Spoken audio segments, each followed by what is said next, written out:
नमस्कार, म सरोज खड्का माइतीबाट नियमित प्रसार हुँदै आएको कार्यक्रम जनसरकारमा सम्पूर्ण दर्शकहरूमा स्वागत।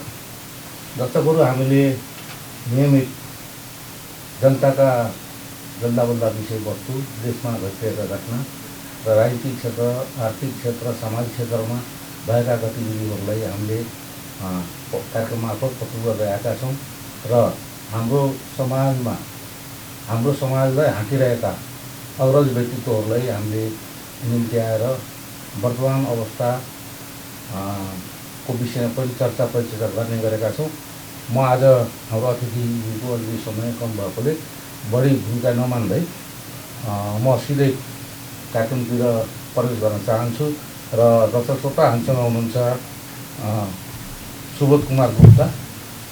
उहाँ नेपाल चामल दाल तेल उद्योग सङ्घका केन्द्रीय अध्यक्ष, नेपाल उद्योग वाणिज्य महासङ्घका केन्द्रीय सदस्य र भर्खर मात्रै वीरगञ्ज उद्योग वाणिज्य सङ्घको अध्यक्षमा निर्वाचित हुनुभएका अध्यक्ष र साथसाथै उहाँ सामाजिक गतिविधि समाज सेवामा पनि त्यति नै सक्रिय रहनुभएका व्यक्तित्व हुनुहुन्छ। वीरगञ्जका एउटा आशा लाग्दा युवा व्यक्तित्व।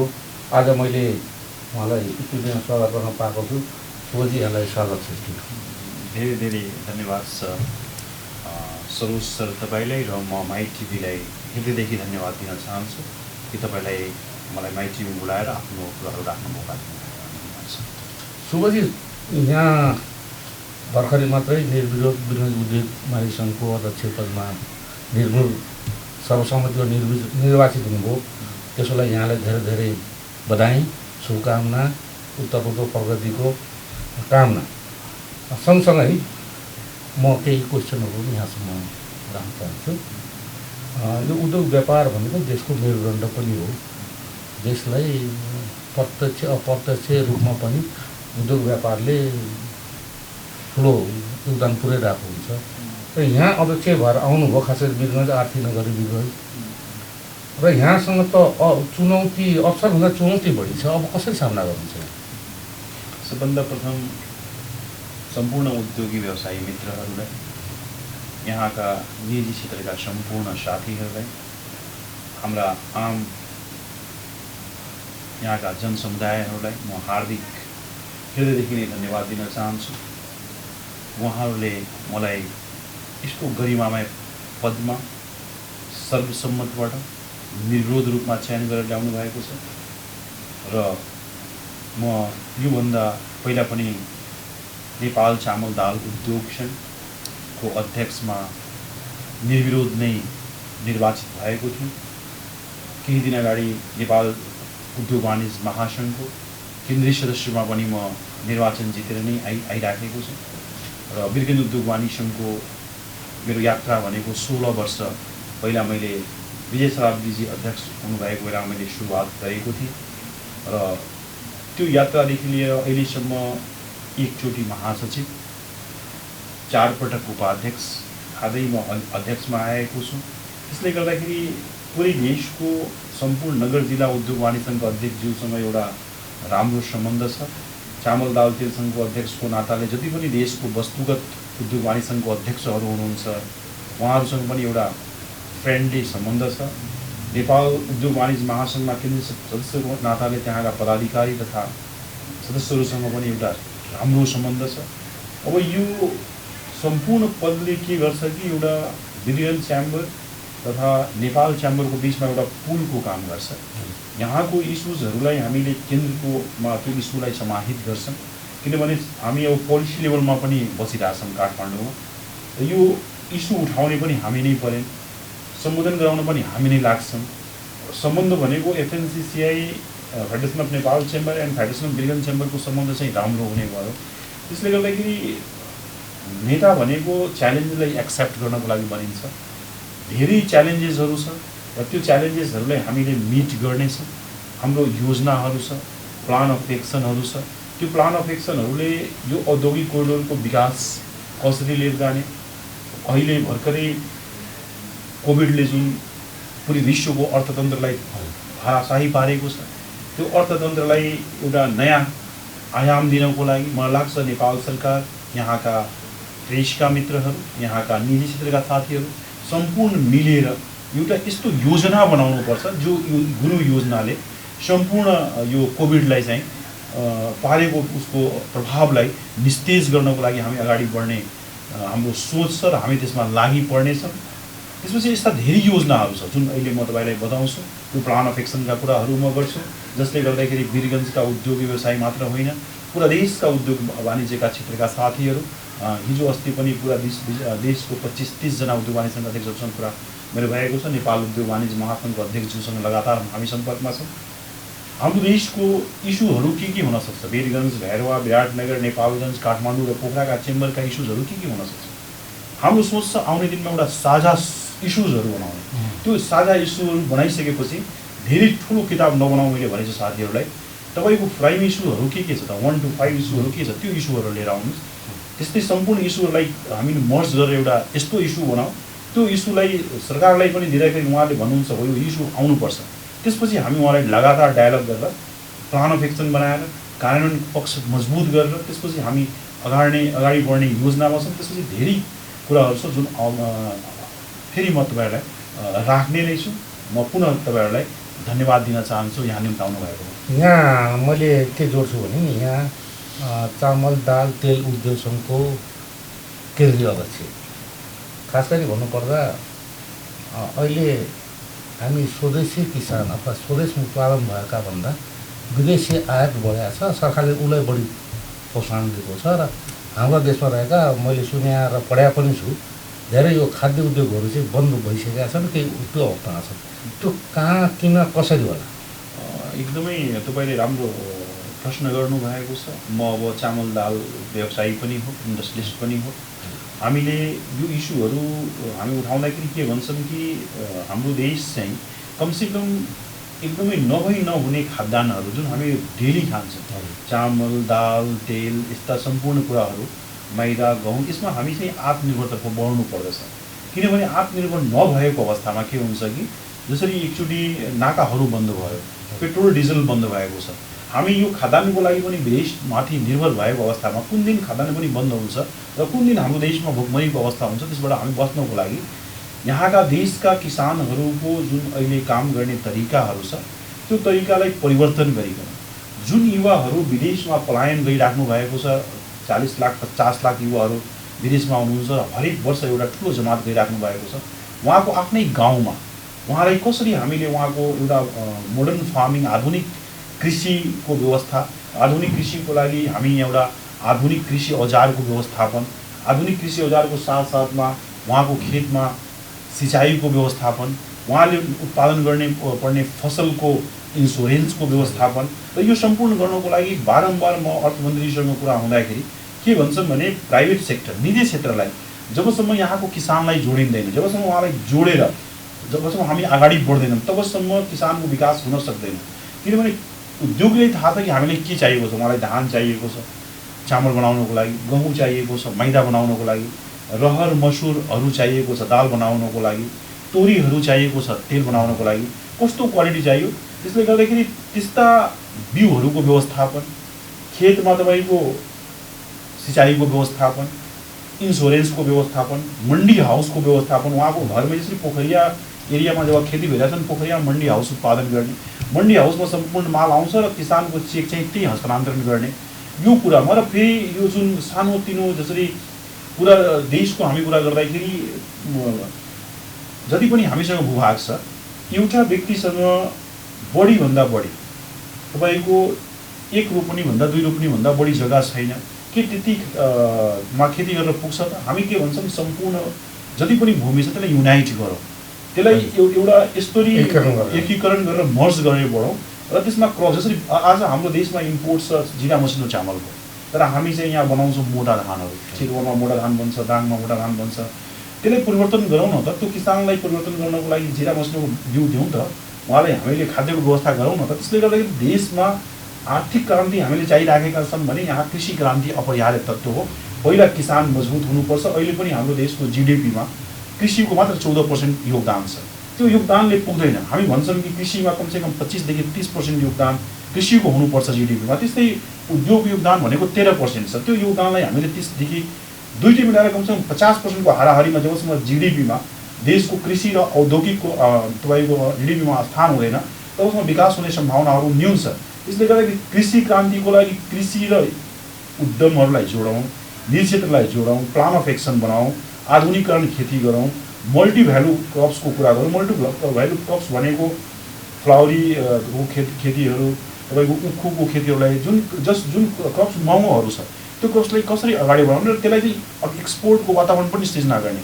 किनभने हाम्रो छेउमा तपाईँको बिहार र युपी भनेको ठुलो मार्केट छ, त्यसले हाम्रो आफ्नो मार्केट बनाउन सक्छ। मैले आफ्नो स्पिचमा बारम्बार भनिराखेका छन्, जुन दिन नेपाली उद्योगीहरूको सपना चाइना र भारतलाई मार्केट बनाउन सुरु हुन्छ त्यो दिन हाम्रो एक्चुअल आर्थिक क्रान्ति सुरुवात हुन्छ। उनीहरूले अहिले हाम्रो बजारलाई, हाम्रो 3 करोड जनसङ्ख्यालाई बजार बनाइराखेको छन्। अब आउने दिनमा हाम्रा यस क्षेत्रका उद्यमीहरूले भारतको तपाईँको 1.25 करोड र त्यहाँको दुईटी गरेर करिब 250 करोडको जुन मार्केट छ त्यो 250 करोडको मार्केटलाई हामीले आफ्नो बजार बनाएर आफ्नो उत्पादन त्यहाँ बेच्नुपर्ने वातावरण बनाउनुपर्छ। त्यसपछि मात्र देशमा आर्थिक क्रान्ति आउनुपर्ने हाम्रो सपना जुन छ त्यो पुरा हुन सक्ने सम्भावना छ सर। हामी त के हेरिरहेछौँ भने भएको कृषिजन्य उद्योगहरू चिनी मिल बन्द गरिदिने, कृषि औजार कारखाना बन्द गरिदिने, चिनी मिलहरूलाई चाहिँ अनेक ट्याक्स लगाएर कुनै किसिमको नदिने, त्यसरी हामीले गरिरहेछौँ निजीकरणको नाममा। र म अब यहाँ के जोड्छु भने 60-65% किसान नेपाली जनता कृषिमा आधारित छ भनेर तथ्याङ्कले भन्छ। यहाँले अहिले भन्नुभयो कृषिलाई जबसम्म त्यसलाई सामूहिक रूपमा त्यसलाई प्रोत्साहन गरिन्न तबसम्म त अगाडि बढ्दैन। यो कसले र कहाँ किन यस्तो भइरहेछ? न किसानले समयमा मल पाउँछन्, न बिल पाउँछन्, के अरे बिउ पाउँछन्, न सिँचाइ पाउँछन्, अनि उत्पादन गरेको त्यो हजुरले अघि भन्नुभयो मन्डी हाउस, अनि न बजार पाउँछ। खेती गर्दा एउटा कोही फलाउनलाई 5 रुपियाँ लागेको छ भने बेच्नुलाई 2 रुपियाँ। यो कहाँ र कसरी? अब यहाँ त अब यस सम्बन्धले के हेर्दा यसमा म के भन्न चाहन्छु भने मैले एउटा प्रोजेक्ट बनाएको थिएँ अध्ययन गरेर, करिब एउटा किताब नै बनाएको थिएँ।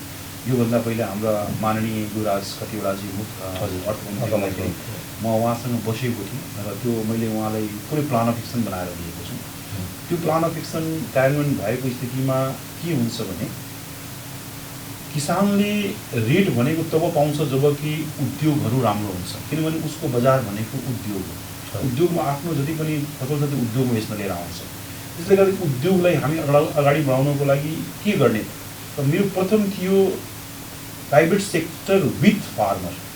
अहिले के भइरहेछ, फार्मर सेक्टर भर्सेस फार्मर भइरहेछ। यहाँ राजनीतिले के गरिराखेको छ, निजी क्षेत्र र किसानलाई जोड्न दिएको छैन। नेपाल सरकारले एउटा गार्जियनको रोल गर्नुपर्दछ। त्यो गार्जियन भनेको के हो कि तपाईँ किसान, निजी क्षेत्र तपाईँ एउटै पार्ट हो, तपाईँहरूको विकास भनेको देशको विकास हो। तपाईँहरू यसरी जोड्नुहोस्, उहाँहरू एउटा साक्षीको रोलमा आउनुहुन्छ। कहिले ठुलो विपत्ति आयो, ठुलै तपाईँको पानी बाढी आयो, भूकम्प आयो, त्यसमा उहाँहरूको गार्जियनको रोल हुनसक्छ। नत्र हाम्रो नेपाल सरकारको कुनै पनि अनुदानको अवस्थाहरू छैन। हामी सम्पूर्ण कार्यहरू गर्न तयार छौँ। सिँचाइको व्यवस्था पनि हामी आफै गर्ने, इन्सुरेन्सको व्यवस्था पनि आफै गर्ने, उहाँहरूलाई चाहिएको एकदमै अपडेट बिउहरू पनि दिने, उहाँहरूलाई चाहिएको खादहरूको जुन अहिले सरकारले आफैमा आउने कुरा छ त्यसलाई पनि तोडेर प्राइभेट सेक्टरले उहाँले उपलब्ध गराउने, उहाँको जति पनि फसलहरू छ त्यो पनि किनिदिने। र जति युवाहरू हाम्रो विदेशमा काम गरिराख्नु भएको छ 30,000, 35,000, 40,000 जब छ त्योभन्दा बढी त्यतिको ग्यारेन्टी हामी गर्छौँ, त्योभन्दा बढी स्यालेरिजहरू उहाँको घरमा दिने। र अहिले जुन हाम्रो हिमाल तराई पहाडको एउटै अवस्था छ, गाउँमा गएको या त बुढाहरू हुनुहुन्छ अथवा बच्चाहरू हुनुहुन्छ, युवा जमात चाहिँ हाम्रो विदेशमा हुनुहुन्छ। त्यो युवा जमातलाई त्यो 10,000, 20,000, 50,000भन्दा बढी स्यालेरी पाउनु भएको छैन। 46 डिग्री सेन्टिग्रेडमा उहाँ बसिराख्नु भएको छ। हरेक वर्ष हामी कति सङ्ख्यामा लास चाहिँ हामी गुमाइराखेका छौँ। यानि हाम्रो जति पनि रेमिटान्स छ त्यो रेमिटान्स भनेको हाम्रो ठुलो हाम्रो च्यालेन्जेस छ। लास आइरहेछ, रेमिटान्स पनि आइरहेछ। अहिले पनि हाम्रो देशको जुन बजेट छ त्यसको ठुलो हिस्सा रेमिटान्सले ओगटेको छ। र हाम्रो भनाइ के छ कि जबसम्म हामी रेमिटान्सलाई शून्य पार्दैन, हाम्रो देशको आफ्नो प्रोडक्टिभिटी, आफ्नो औद्योगिक क्रान्तिले, आफ्नो देशको उद्योगबाट तिरेको ट्याक्सले जबसम्म हामी अगाडि बढ्दैनौँ, देशलाई अगाडि बढाउँदैन, तबसम्म यसको विकास सम्भव छैन। त्यसले गर्दाखेरि यसलाई जोडेर अगाडि बढाउँ। जति पनि नेगेटिभिटी कुरा भइरहेछ म नेगेटिभ कुरामा धेरै जाँदैन, पोजिटिभ कुरा हो। विकास यहाँबाट पनि गर्न सकिन्छ, किनभने कुनै पनि विश्वको कन्ट्रीको विकास भएको छ भने त्यो सानो समयमा भएको छ। जब दुबईको विकास हुनसक्छ जहाँ तपाईँको बालुको रेत थियो, सिङ्गापुरको विकास हुनसक्छ जब कि एउटा सानो टापु मात्र हो, त्यहाँ केही नै थिएन। कुनै व्यक्ति यस्तो आयो जसको दिमागमा यो सोच थियो हामी गर्न सक्छौँ गर्यो त। त्यसले गर्दाखेरि इनिसियल सोच्ने र मेरो भन्दा पनि हामी सबैको विकासको लागि हामी अगाडि बढ्नुपर्दछ। जब हामी सबैको विकासको जब हामी कुरा गर्छौँ मलाई लाग्छ देशको तपाईँले भन्नुभयो आज पनि 80-85% मान्छे आज पनि कृषिमा आश्रित छ भने उद्योग क्रान्ति गर्नको लागि आज पनि देशमा 95% वस्तुहरू हामी आयात गरेर अहिले उपभोग गरेको अवस्था छ। अहिले पनि नेपालको बिजनेस घाटाहरू धेरै ठुलो छ। त्यो बिजनेस घाटालाई घटाउनको लागि हामी इम्पोर्टलाई कम गर्नै पर्छ र इम्पोर्टलाई कम गर्नको लागि हाम्रो देशमा आफ्नै उत्पादन हुनुपर्छ, आफ्नो मोडर्न फार्मिङहरू हुनुपर्दछ। मलाई लाग्छ यसमा देश चाहिँ अलिकति केन्द्रित भएर देशको बजेट त आउँछ तर त्यो बजेट चाहिँ किसानसम्म पुग्छ कि पुग्दैन त्यसको अनुगमन हामीसँग छैन। नेपाल सरकारले बजेट बनाएर प्रस्ताव विकासको लागि त पठाउँछ तर त्यसको 80% बजेट अहिले पनि फ्रिज भएर फिर्ता भएको अवस्थाहरू छ। त्यसलाई कसरी त्यसको लागि कसलाई दण्डित गर्ने, त्यसलाई कसरी त्यसलाई गर्ने? मलाई लाग्छ यसमा जति पनि स्टेक होल्डर मित्रहरू हुनुहुन्छ, राजनीतिकर्मी साथीहरू हुनुहुन्छ, उहाँलाई दबावमूलक रूपमा हामी अगाडि बढ्नुपर्दछ। नेपाल सरकारले बजेट हामीलाई दिएको छ भने अनिवार्य रूपमा त्यसलाई हामी खर्च गरेर पठाउनुपर्छ। यो देशको जो त्यो हिस्सा हो त्यो हिस्सा पनि पछि गएर तपाईँको फ्रिज भएर यहाँबाट फिर्ता हुने अवस्था छ। यो यहाँको कुरा मात्र नगरौँ, अहिले देशको पनि अवस्था यस्तो छ कि पुरा बजेटको 15-20% पनि हामी खर्च गर्न सकिरहेको छैन।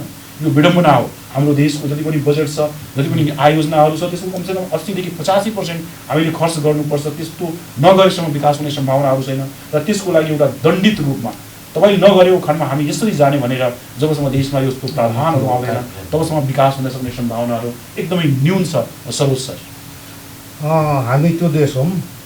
कुनै समय आजभन्दा 30-35 वर्ष बढी होला अगाडि होला दक्षिण कोरियालाई हामीले अन्न सहयोग गरेर त्यहाँ भुक्मरी थियो। आज त्यो देशमा हामीले काम गर्न कामदार पठाउन लाइनमा बसेका छौँ। उनीहरू कहाँ पुगे हामी झन् तल गयौँ। म त्यो भन्छु किनभने हामी त्यतिखेर कृषिमा निर्भर थियौँ। हामीले त्यतिखेर भारत पनि निर्यात गर्थ्यौँ, तेस्रो विश्वमा पनि हामीले निर्यात गर्थ्यौँ। अहिले हामीले आयात गर्नु परेको छ। त्यो उनीहरूले सरले भन्नु कृषिमा हामी आत्मनिर्भर बन्न सक्छौँ र यो कुरा चाहिँ हुनुपर्छ। यहाँ गभर्मेन्ट खास गरी हाम्रो नेपाल सरकार अझ 3 तहको सरकार छ। एउटा होइन, दुईवटा होइन, 3टा सरकार छ। त्यो सरकार चाहिँ यो कृषिप्रति उदासीन किन छ? यसमा हामीले हेरिराखेका छौँ देशका जति पनि पोलिसी मेकरहरू हुनुहुन्छ, हाम्रो जति पनि चुनाव जितेर यहाँ गइराख्नु भएको छ त्यो नेता पनि त किसानकै छोरा हो नि। एकदम किसानको छोरा हो र उहाँहरू सबै मर्महरू बुझिराख्नु भएको छ। त्यो मर्म बुझ्दै पनि अब यसलाई के भनौँ, उहाँहरूको जुन अहिले मुख्य अवस्था के छ कि आफ्नो पार्टीलाई कसरी बलियो बनाउने, आफ्नो सिटलाई कसरी सुरक्षित पार्ने।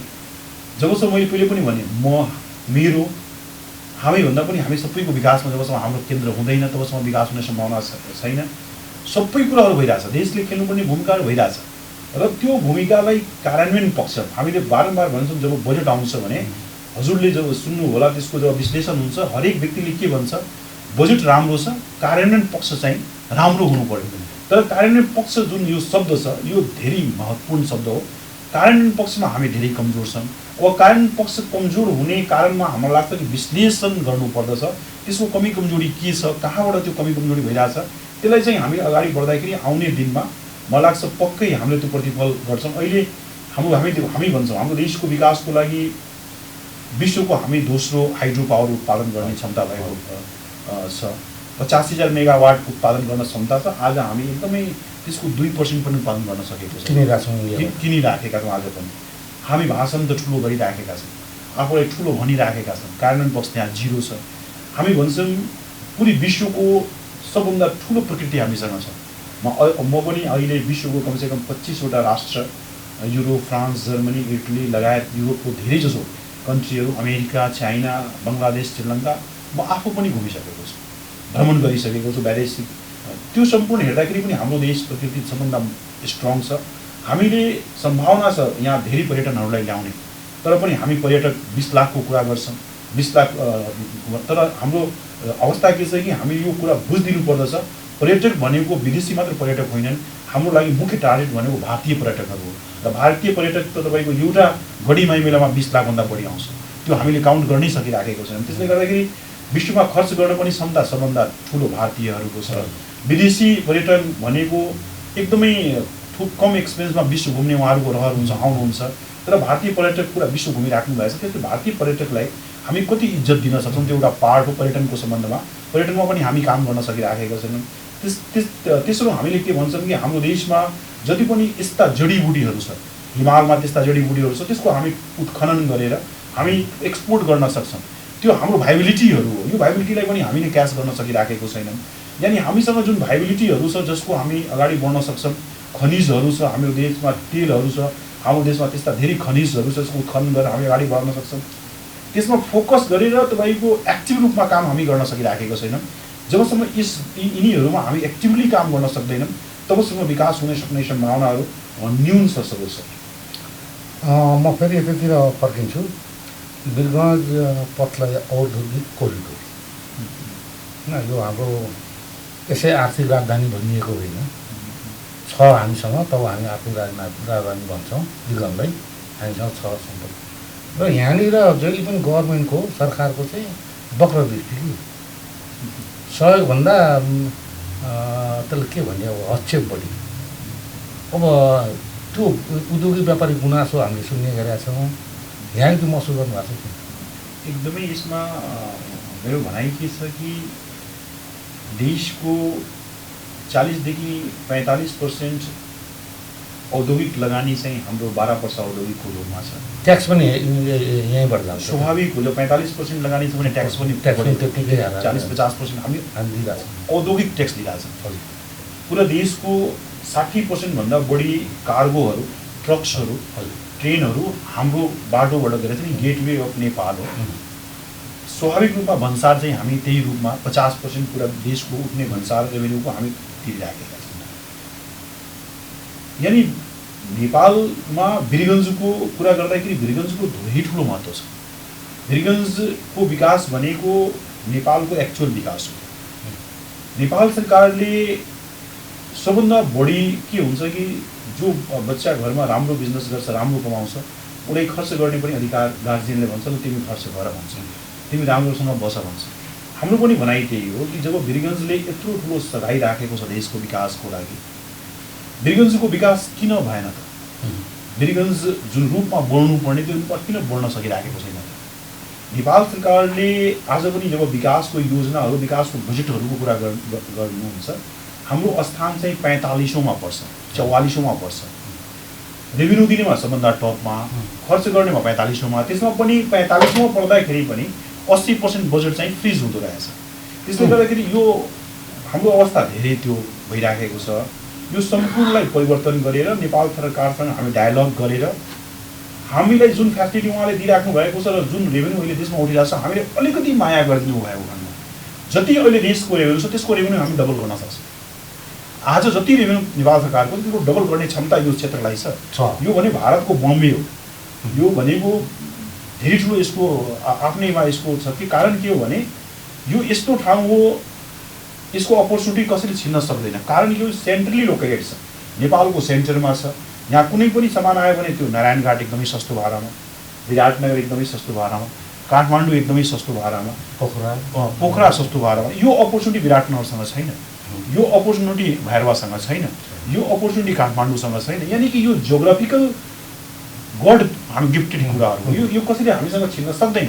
त्यसले गर्दाखेरि यो जुन गड गिफ्टेड कुराहरू हो, यसलाई चाहिँ हामीले नेपाल सरकारले यसलाई अगाडि बढाएर अन्तर्राष्ट्रिय एयरपोर्टको उहाँले कुरा गर्नुभएको छ। अन्तर्राष्ट्रिय एयरपोर्ट अहिलेसम्म आउन सकिरहेको छैन। जुन दिन अन्तर्राष्ट्रिय एयरपोर्ट र फास्ट ट्र्याकहरू यहाँ आउँछ, मलाई लाग्छ वीरगञ्जको विकास त्यहाँबाट सुरु हुन्छ।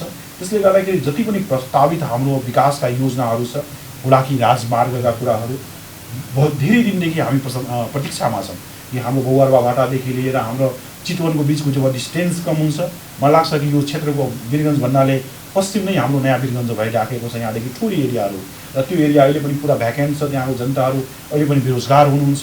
त्यो हुलाकी राजमार्गको समयभित्र व्यवस्थापन, तपाईँको फास्ट ट्र्याकको निर्माण, अन्तर्राष्ट्रिय एयरपोर्टको निर्माण र सबभन्दा भनेको क्रोनिक के भइरहेछ भने वीरगञ्जदेखि लिएर परवानीपुर र जितपुरसम्मको 6 लेन बाटो जमाना भइसक्यो, अहिलेसम्म कम्प्लिट हुन सकिराखेको छैन। देशको सम्पूर्ण बाटोहरू बनिसक्यो, यो बाटो बन्न सकिराखेको छैन। अब आउने दिनमा यसलाई हामीले दबावमूलक कार्यक्रम बनाएर यो तुरन्तै तयार गर्नुपर्दछ, किनभने यो हेल्थको रूपमा पनि राम्रो छैन र तपाईँको विकासको योजनाहरूको रूपमा राम्रो छैन।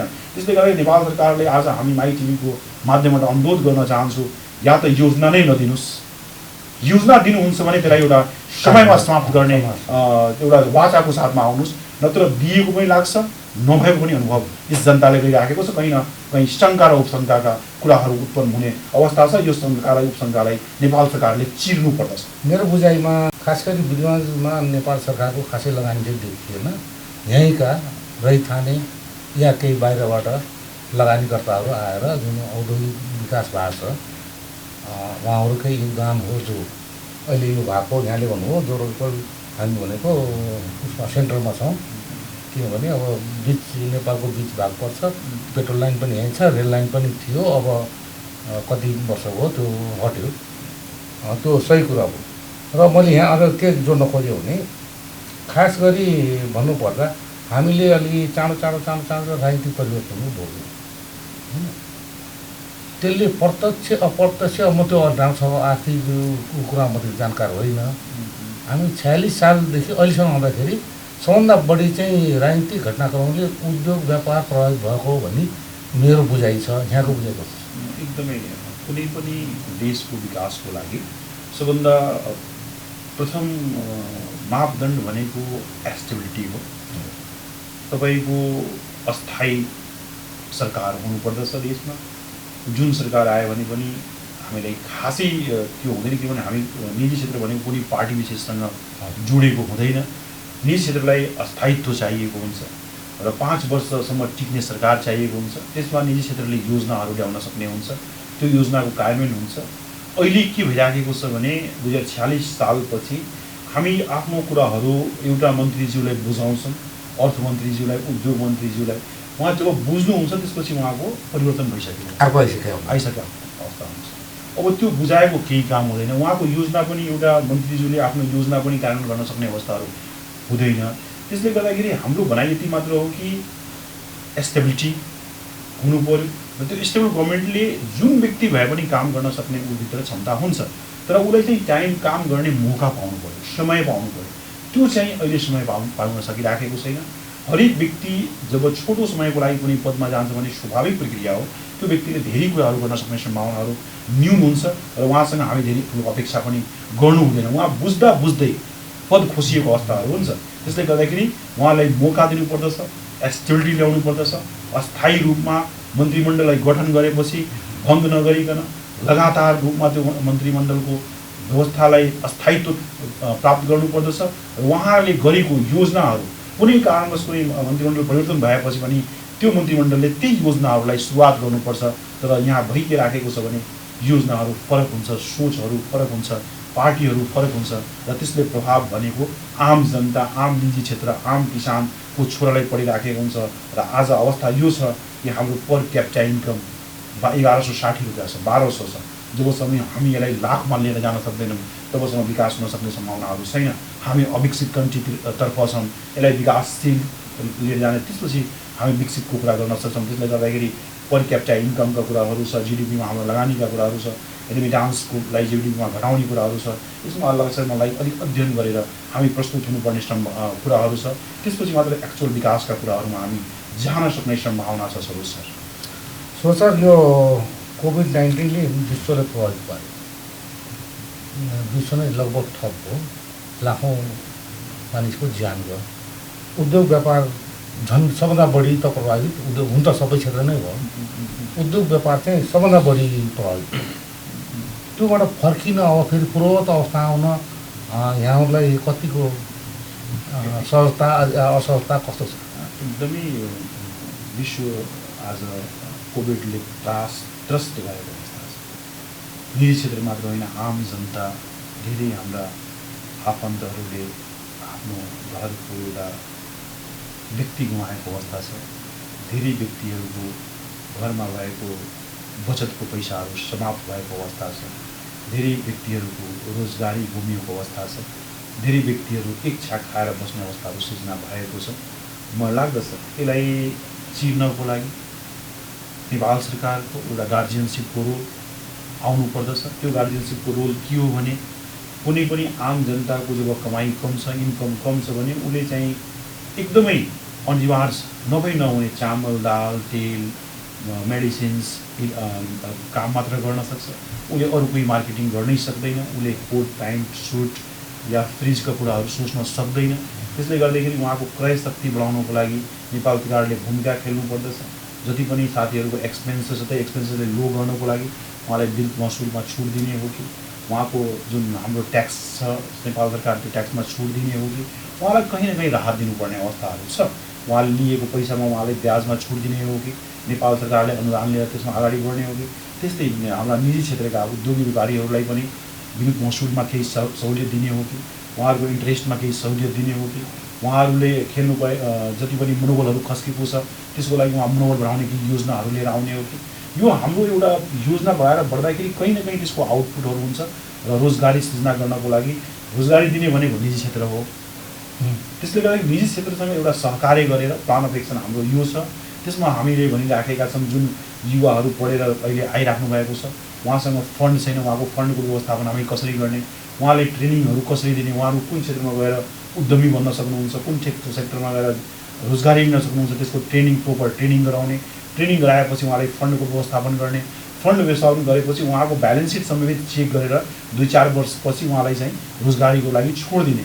यो सबै प्रक्रिया बनाएर जब निजी क्षेत्र अगाडि बढ्छ मलाई लाग्छ कि आउने दिनमा हामी ठुलो सङ्कटमा छौँ। आउने दिनमा यो सङ्कटहरू स्वतः रूपमा समाप्त हुने सम्भावना हुन्छ। सर्वोच्च कोभिड-19 को कारण हाम्रो नेपाल भारत अन्तर्राष्ट्रिय बोर्डर सिल गरियो। मान्छे चाहिँ आउने जाने छ मालसामान बोक्ने ट्रकहरू आउने जाने छ। साना गाडीले चाहिँ आउँदैन, कोरोना आउँछ अरे। यो गभर्मेन्टको कुन पोलिसी हो? यो पोलिसी भन्नाले गाडीले कोरोना ल्याउने कि मान्छेले ल्याउने? यो पोलिसी भन्नाले पनि मलाई लाग्छ कि यो इस्युलाई धेरै जसो हाम्रो पर्यटन क्षेत्र प्रभावित भएको छ। यसमा पर्यटन लगायत सम्पूर्ण मित्रहरूले हजुरले भने जस्तै नबुझ्न सकेको अवस्था हो। आज पनि जति व्यक्ति भारतबाट नेपाल आउन चाहिरहेका आएकै छन्, नेपालबाट भारत जाने व्यक्ति गएकै छन्, नेपाली गाडी नेपालमा खरेर गडा गरेर बोर्डरबाट इन्डिया गाडी ल्याएकै छन्। यो सबै हुँदाहुँदै पनि हामी किन बुझाउन सकेको छैनौँ आफ्नो सरकारलाई कि यस्तो गर्दाखेरि हाम्रो आम जनतालाई जुन हाम्रो बेटी रोटीको सम्बन्ध छ भारतवर्षसँग र नेपाल दुवै, कसैको मामाको घर, कसैको फुफाको घर, कसैको छोरी यहाँ छ, कसैको त्यो छ, यो मलाई लाग्छ कि पुरा वर्ल्डमा अद्वितीय सम्बन्ध हो नेपाल र यस्तो सम्बन्ध अरू देशमा नहोला छैन।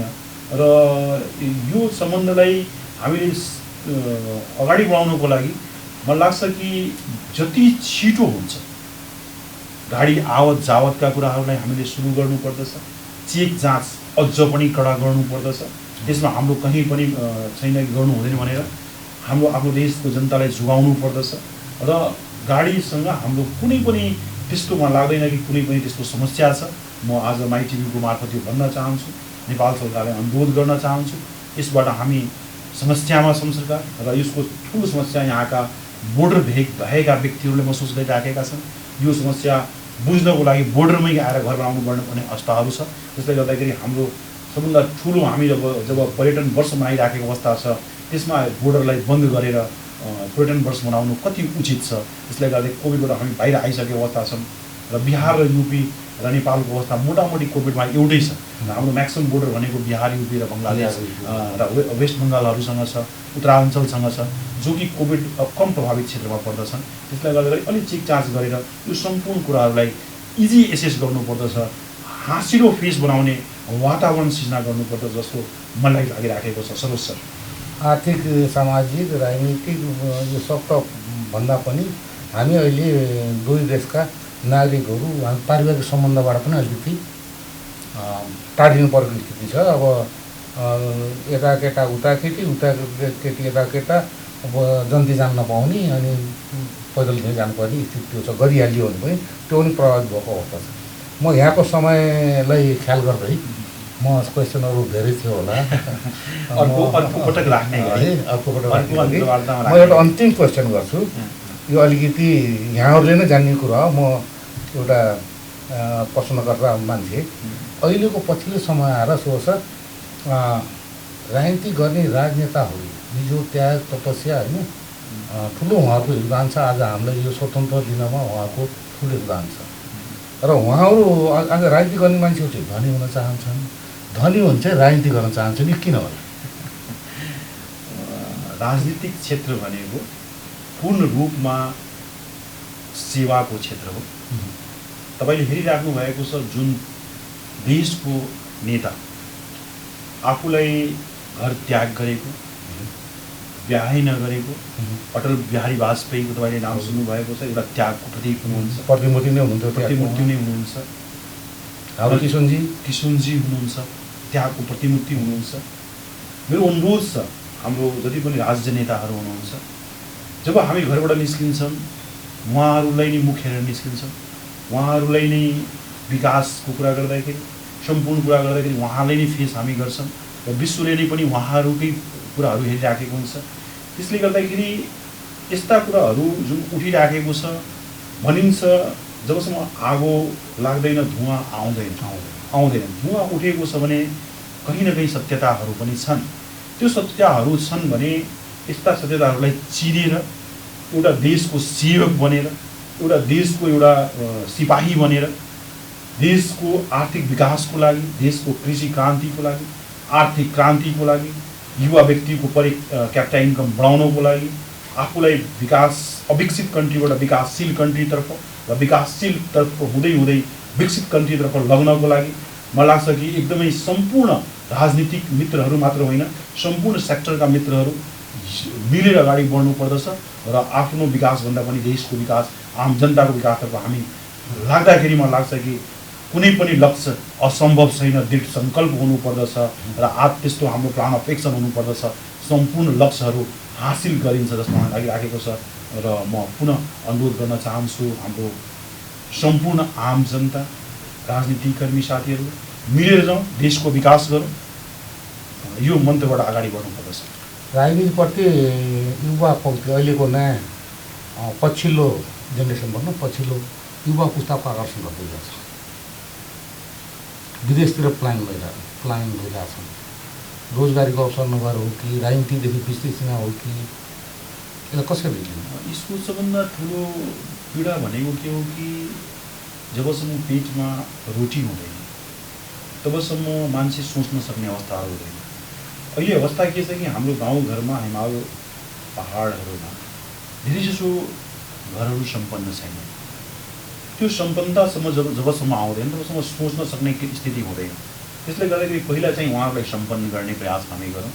त्यो सम्पन्न गर्नको लागि त्यो क्षेत्रमा उद्योगको स्थापना, कल कारखानाको स्थापना, जुन क्षेत्रमा जो छ, जुन क्षेत्रमा ठुलो जडीबुटीहरू छ त्यसको तपाईँको उत्खनन र तपाईँको एक्सपोर्टको व्यवस्थापन, जुन सेक्टर विभागहरू, तराई विभागहरू छ त्यहाँ तपाईँको कृषिको व्यवस्थापन, यो जबसम्म हामी गर्दैनौँ तपाईँको आम युवाहरू जो सोच्न सक्ने अवस्था छैन, उहाँ कमाइको लागि 46 होइन 100 डिग्री टेम्परेचरमा पनि गएर आफ्नो परिवार चलाउन प्रयास गर्नुहुन्छ जस्तो मलाई लागिरहेको छ। कोभिडको बेलामा पनि हाम्रो नेपालका युवाहरूले विदेशमा गएर ज्यान फालेर पैसा पठाए, कोही त्यो रिमिटेन्स घटेन होइन। कहीँ युवा फिर्ता आए तैपनि हाम्रो जो विदेशमा आउँथ्यो रिमिटेन्स घटेन। अनि नेपाल गउँ चाहिँ जुङ्गा ताउलोमा छ, मेरो चाहिँ आर्थिक वृद्धि भयो। म अगाडि जान्न सर, अब मैले अन्तिमतिर छु। मैले यहाँलाई सोध्न छोडेँ होला र यहाँले भन्न बिर्सिनु होला। त्यस्तो हाम्रो टिभीको मार्फत केही आम नेपाली जनताले, उद्योगी व्यापारी, आम किसान, उद्योगी होइन व्यापारीहरूलाई केही भन्न चाहनुहुन्छ नि? सबभन्दा प्रथम म पुनः मलाई चाहिँ निर्विरोध ल्याउनु भएको त्यसको लागि सम्पूर्ण निजी क्षेत्र, उद्योग व्यवसायलाई म हार्दिक साधुवाद दिन चाहन्छु र म उहाँले वाचा गर्न चाहन्छु मेरो जति पनि बुद्धि विवेकले भ्याएसम्म यस क्षेत्रको विकासको लागि, यस क्षेत्रका किसानका विकासको लागि म प्रतिबद्ध भएर बढ्नेछु। आफ्नो वर्कलाई घन्टामा मैले लिमिट गर्ने छैन। मेरो काम गर्ने शैली भनेको 24 घन्टा हुन्छ।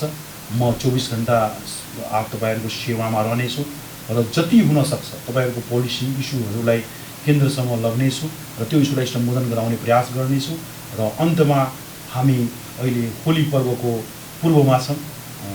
यही मौका छोपेर होलीको पनि पुरै हाम्रो आज यो अन्तर्वार्ता सुनिराख्नुभएका सम्पूर्ण हाम्रा व्यक्तित्वहरूलाई, श्रोतावर्गमा म हार्दिक होलीको मङ्गलमय शुभकामना व्यक्त गर्न चाहन्छु। तथा माई टिभी परिवार सरोज सर, यो टिभीको उत्तरोत्तर प्रगतिको म कामना पनि गर्न चाहन्छु। आउने दिनमा यो टिभी एउटा नेसनल टिभीको रूपमा आओस् र वीरगन्जको प्रतिष्ठा पनि बढाओस् भनी हामी आशा पनि लिएको छौँ सरोज सर। धन्यवाद सुबोध सर। आज हामीसँग हुनुहुन्थ्यो अब मानपत्नी त उहाँसँग थुप्रै छ, थुप्रै जिम्मेवारी छ, उहाँ निर्वाह पनि गरिदिनु भएको छ। भर्खर मात्रै केही दिन मात्रै बित्यो वीरगन्ज उद्योगवादीसँग नेपालकै सबभन्दा ठुलो मान्नुपर्छ हो पनि वीरगन्ज उद्योगवादीसँग उसैले सिकाएको छ जुन यो नेपालमा उद्योग व्यापारीहरूको एउटा सङ्गठन हुनुपर्छ भनेर यहाँबाट सुरुवात भएको मेरो बुझाइ छ। त्यसपछि नेपाल चामल दाल तेल उद्योग जो केन्द्रीय अध्यक्ष हुनुहुन्छ उहाँ आइसकेपछि अलिकति यो खाद्यान्न उत्पादन र बिक्री वितरणमा अलिक गभर्मेन्टको पनि अलिकति चासो बढेको मैले पाएको छु। उहाँले धेरै कृषि मन्त्री, उद्योग मन्त्री, अर्थमन्त्रीहरूलाई पनि घचघच्याएको मैले विभिन्न सञ्चार मन्त्रीबाट पाएको छु। त्यसै गरी धेरै दिन बितेको छैन, महिना बित्यो होला, नेपाल उद्योग वाणिज्य महासङ्घको केन्द्रीय सदस्य पनि उहाँ निर्वाचित हुनुभयो र साहित्य विषयगत समितिको अध्यक्ष उपाध्यक्ष पनि हुनुहुन्छ। उहाँले हामीसँग अब समयको अभाव रहँदा गर्दै पनि अलिकति समय दिएर हामीलाई हाम्रा जिज्ञासाहरू यहाँ लेख्ने काम गरिदिनु हो। सुबोध कुमार गुप्ता, वीरगन्जका स्थानीय एउटा आशा लाग्दा युवा व्यक्तित्व, हामीले उहाँबाट धेरै आशा गरेका छौँ। वीरगन्ज नगरले मात्र होइन, देशले पनि उहाँबाट आशा गरेको छ र उहाँको साथसाथै आजको समय यहीँ समाप्त हुन्छ। उहाँको अभिव्यक्ति र मेरो कार्यक्रमलाई पनि यहीँ बिच मार्ने अनुमति चाहन्छु। हवस् त, मेरो अतिथि सँगै म प्रस्तुता सरोजमा पनि बिदा हुन्छु।